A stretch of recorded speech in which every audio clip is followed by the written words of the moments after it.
जय हिंद बच्चों, कैसे आप लोगों। आज ये वीडियो बहुत शॉर्ट होने वाली और एक छोटा सा टेस्ट आपके लिए मैं लाया हूँ।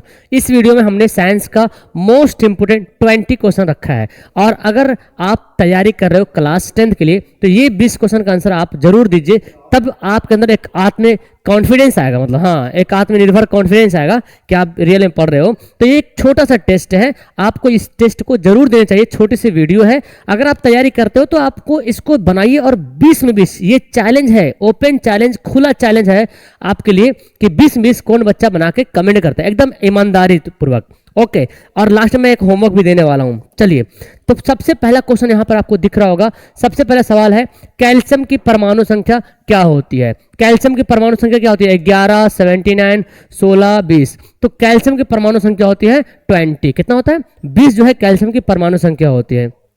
अगला क्वेश्चन है, सिरका में कौन सा अम्ल होता है? सिरका में कौन सा अम्ल पाया जाता है? गंधक अम्ल, हाइड्रोक्लोरिक अम्ल, फॉर्मिक अम्ल या एसिटिक अम्ल? तो सिरका जो विनेगर होता है उसमें पाया जाता है एसिटिक अम्ल पाया जाता है। ओके, एसिटिक 6 से 8% जो है एसिटिक अम्ल सिरका में मौजूद होता है। अगला क्वेश्चन पढ़ते हैं, इनमें से कौन पादप हार्मोन है? पौधों में पाया जाने वाला हार्मोन कौन सा है?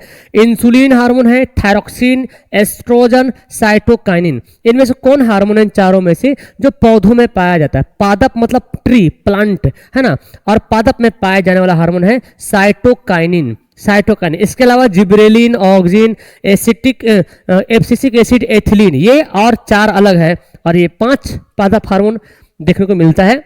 विद्युत धारा के चुंबकीय प्रभाव का खोज किसने किया था? विद्युत धारा के चुंबकीय प्रभाव का खोज किसने किया था? Faraday, Oersted, ampere, bore. तो विद्युत धारा के चुंबकीय प्रभाव का खोज किया था किसने?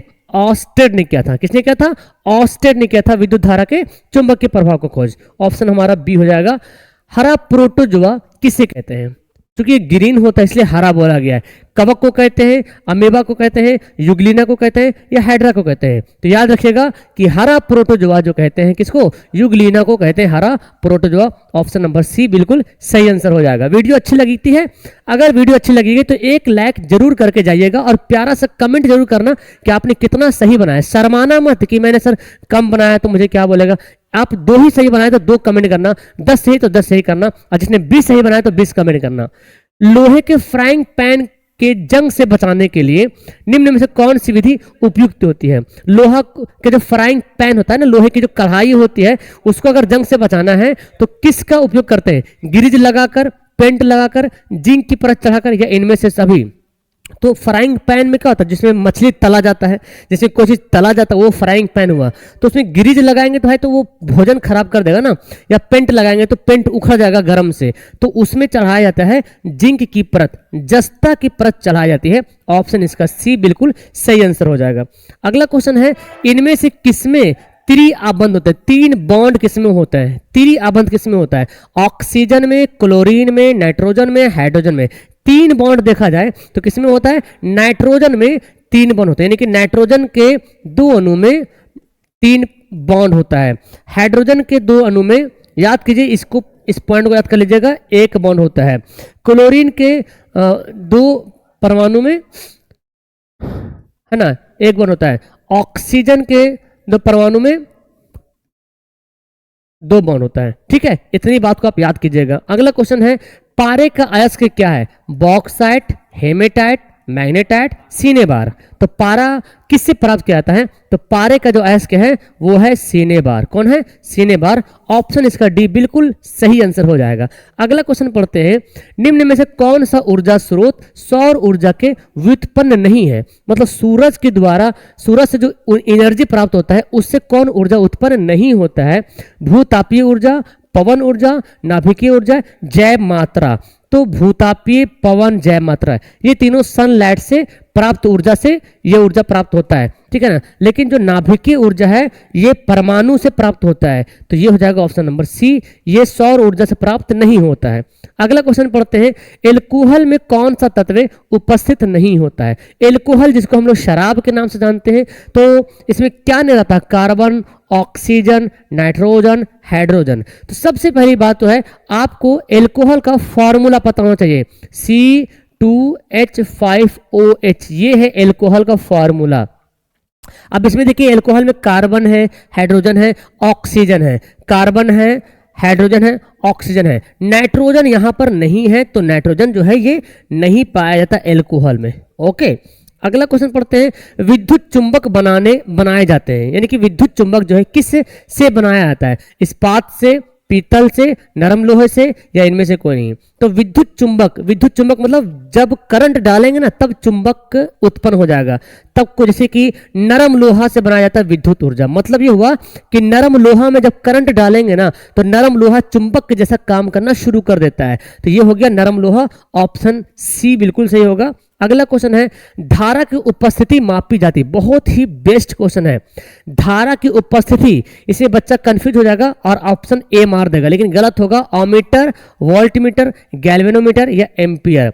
धारा की उपस्थिति का मतलब हुआ कि जैसे ये तार है, तार में करंट जा रहा कि नहीं जा रहा, तार में करंट है कि नहीं, इसको कौन मापता है? इसको मापता है गैल्वेनोमीटर। ऑप्शन नंबर क्या हो जाएगा? सी हो जाएगा, है ना। एम्पियर धारा को मापता है कि कितना धारा जा रहा है, तार में कितना धारा जा रहा है वो मापता है एम्पियर, है ना। यस, सॉरी, एम्पियर मात्रक है, एमीटर मापता है कि तार में कितना धारा जा रहा है वो एमीटर मापता है, और एम्पियर उसका मात्रक हो गया। और धारा की उपस्थिति मापी जाती है किससे? हाँ, गैल्वेनोमीटर से। अगला क्वेश्चन है, रेजिन और गोंद कहाँ जमा रहते हैं? रेजिन और गोंद ये दोनों पादप का उत्सर्जी पदार्थ है। तो ये दोनों कहाँ रहते हैं? वृक्ष के छाल में, पुराने जाइलम में, पुराने फ्लोएम में, जड़ों में। तो कहाँ होता है रेजिन और गोंद होता है पुराने जाइलम में जमा रहते हैं। कहाँ? पुराने जाइलम में ये उपस्थित रहते हैं। अगला सवाल है, निम्न में से कौन सा उपधातु है? उपधातु का मतलब होता है जिसमें धातु का भी गुण होता है और अधातु का भी गुण होता है, दोनों का गुण मौजूद होता है, उसे उपधातु कहते हैं। तो कौन है यहाँ पे? जिंक है, कैल्शियम है, जर्मेनियम है या कार्बन है? तो इसमें उपधातु कौन हो जाएगा? जर्मेनियम, है ना। जर्मेनियम। सिलिकॉन भी उपधातु आता है, गैलियम भी उपधातु आता है, तो एक छोटा Sb सुबिडियम भी उपधातु आता है। तो ये सब उपधातु की कैटेगरी में है। ओके, CuO क्यूप्रिक ऑक्साइड और हाइड्रोजन रिएक्शन किया तो कॉपर अलग हो गया और H2O बन गया। ये कौन से अभिक्रिया हो रहा है? तो यहाँ पे दोनों प्रकार का अभिक्रिया हो रहा। क्यूप्रिक ऑक्साइड से ऑक्सीजन निकल के यहाँ पे कॉपर अलग हो गया, यानी कि अपचयन अभिक्रिया हो गया, और यहाँ ऑक्सीजन जाके, है ना, हाइड्रोजन में जाके ऑक्सीजन मिल गया, यहाँ पे उपचयन हो रहा है। तो इसमें अपचयन भी हो रहा, उपचयन भी हो रहा। इसको क्या बोलेंगे? उपचयन, अपचयन, उदासीकरण या रेडॉक्स। इस अभिक्रिया को बोलेंगे रेडॉक्स अभिक्रिया, यानी कि ऑप्शन नंबर डी बिल्कुल सही आंसर हो जाएगा। नेक्स्ट क्वेश्चन है बाबू, आधुनिक आवर्त के नियम की खोज किसने की थी? आधुनिक आवर्त सारणी को किसने खोजा? जो हम लोग आधुनिक आवर्त सारणी पढ़ते हैं, जो पीरियोडिक टेबल पढ़ते हैं, वो उसको खोज किसने किया? मेंडलीफ ने, मोसले ने, डोबेरेनर ने या न्यूलैंड्स ने। ये चारों का बहुत बड़ा योगदान है तत्वों की खोज वगैरह में, ठीक है ना। भले ही किसी का फेल रहा, लेकिन तत्वों का खोज शुरू तो इन्हीं लोगों ने किया था, है ना। तो हम लोग जो आधुनिक आवर्त सारणी पढ़ते हैं तो ये वो है मोसले ने आधुनिक आवर्त सारणी की खोज किया था। नेक्स्ट क्वेश्चन है, निम्न में से कौन एक लिंगी पुष्प है? एक लिंगी यानी कि पुष्प में एक लिंग है, कौन है? गुलहड़, सरसों, पपीता, गुलाब। एक लिंगी मतलब जिसमें एक लिंग हो, चाहे मेल हो चाहे फीमेल हो, है ना। और वो कौन है? पपीता। तो पपीता को एक लिंगी पुष्प बोला गया है, और गुलहड़, सरसों, गुलाब को बोला गया द्विलिंगी, मतलब दो लिंग मौजूद है, मतलब दोनों लिंग उसी मौजूद है। जैसे मेल, इंसान में क्या होता है? मेल अलग है, फीमेल अलग है, तो इंसान एक लिंगी जीव कहलाएगा, आदमी एक लिंगी जीव कहलाएगा, ठीक है ना। उस तरह पपीता भी एक लिंगी है। पर्यावरण बचाने के लिए 3 प्रकार के आर का उपयोग किया था, इसका मतलब क्या है? 3 प्रकार, आर आर आर मतलब क्या होता है? देखिए, एक आर होता है रिड्यूस, कम उपयोग करना, पुनः उपयोग करना, पुनः चक्रण एंड पुनः उपयोग। तो एक होता है पुनः उपयुक्त हो जाएगा, ये रीयूज हो जाएगा, और इसको होता है रिड्यूस, कम उपयोग करना, रिड्यूस होता है। इसका एक और पुनः इसका कोई और एक इंग्लिश मीनिंग याद नहीं आ रहा, रीजेनरेट या कुछ इस तरह से है, ठीक है ना। तो मतलब तीनों आर का मतलब हो कि फिर से कम उपयोग करना, और अगर उपयोग किया तो फिर से उसको उपयोग कर सकते तो कीजिए, और पुनः उपयोग करना, चक्रण करना, पुनः उपयोग करना। तो हम बोलेंगे तीनों प्रकार का आर का इस्तेमाल करते हैं। इसका मेरे को ध्यान में नहीं आ रहा, रेड्यूस, रीन्यू होगा, रीन्यू हो जाएगा, पुनः चक्रण, शायद रीयूज में भी, मैं कंफ्यूज हो रहा हूं, ठीक है ना। तो ऑप्शन डी हो जाएगा। तरंगदैर्घ्य को सामान्यतः किया जाता है। तरंगदैर्घ्य को कैसे मापा जाता है? कैंडेला के रूप में, जूल के रूप में, एम्पियर के रूप में, एंगस्ट्रम के रूप में। तो तरंगदैर्घ्य का मात्रक कौन हो जाएगा? एंगस्ट्रम, यानी कि एंगस्ट्रम के रूप में तरंगदैर्घ्य को मापा जाता है। ऑप्शन इसका क्या हो जाएगा? डी हो जाएगा। अगला क्वेश्चन पढ़ते हैं, इनमें से कौन सा दोष अक्सर वृद्धावस्था में होता है? मतलब कौन सी बीमारी है जो बूढ़े हो जाते हैं लोग ना, उसमें होता है ये बीमारी, कौन सा है? निकट दृष्टि दोष, जरा दूर दृष्टि दोष, दूर दृष्टि दोष, इनमें से कोई नहीं। तो बूढ़े लोगों को अक्सर ज्यादा होता है, उम्र बढ़ने के साथ ये प्रॉब्लम होता है, जरा दूर दृष्टि दोष। इसमें होता क्या है?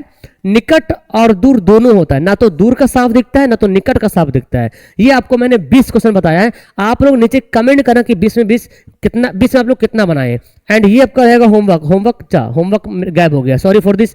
बस आप लोग इतना कमेंट करना कि आपने 20 क्वेश्चन में कितना सही बनाया। ओके, एंड इस तरह की वीडियो आपको कैसी लगी ये भी मुझे कमेंट करना, और डेफिनेटली ये कमेंट करना जरूर कि आपको कैसी लगी वीडियो। अच्छी लगी तो एक बार लाइक जरूर कर दीजिएगा, और पहली बार आए तो चैनल को सब्सक्राइब कर दीजिएगा। और अगर आपको क्लास 10 के रिलेटेड कोई कोर्स वगैरह की आवश्यकता है तो हमसे कांटेक्ट करना चाहते हो तो देखिए कि यहाँ पे मोबाइल नंबर जा रहा होगा, इस पर मैसेज कॉल जरूर कीजिएगा व्हाट्सएप पे। ओके, तो मिलता हूँ नेक्स्ट वीडियो में। अपनी प्रतिक्रिया कमेंट बॉक्स में दीजिए। That's all, thank you everyone, bye.